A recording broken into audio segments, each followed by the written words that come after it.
সম্মানিত ভিউয়ার্স, আসসালামু আলাইকুম। আমরা এখন চলে আসলাম ফেনী সদর সোনাগাজী উপজেলা। যে সোনাগাজী উপজেলা যে মৌরি প্রজেক্টটি আছে, যে সুইচ গেটটি আছে, ওই সুইচ গেটে আমরা এখন চলে আসলাম সরজমিনে।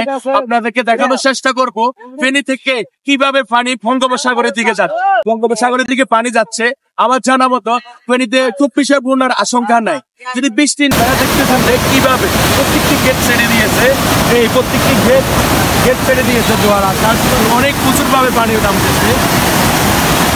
দেখা যাক যেভাবে পানি নামতেছে আমি আশাবাদী বন্যার মতো ফেনীতে আশঙ্কা হবে না।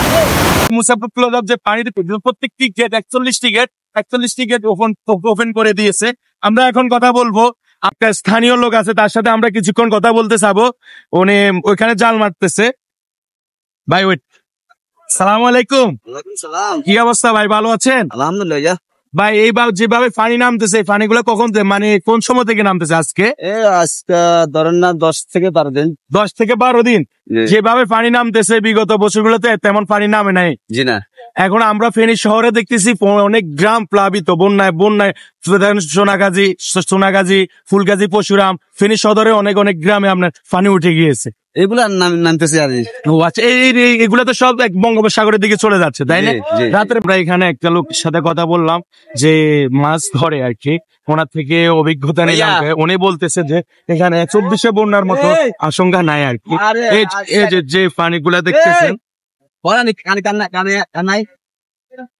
এই যে এখন জোয়ার নাই আর কি। জোয়ার যদি থাকতো তাহলে মুসাফির ক্লাব যে সুইচ গেট গুলো আছে, সুইচ গুলো বন্ধ করে দিত।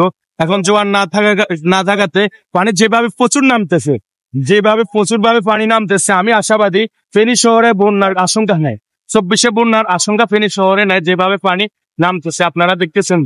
আমি কি বলবো, আপনারা নিশ্চয়ই দেখেন। আমরা সরজমিনে আসলাম আজকে, অনেক ভাবে বলতেছে, অনেক শিশু দিয়ে বলতেছে যে পানি আর বাড়তে পারে।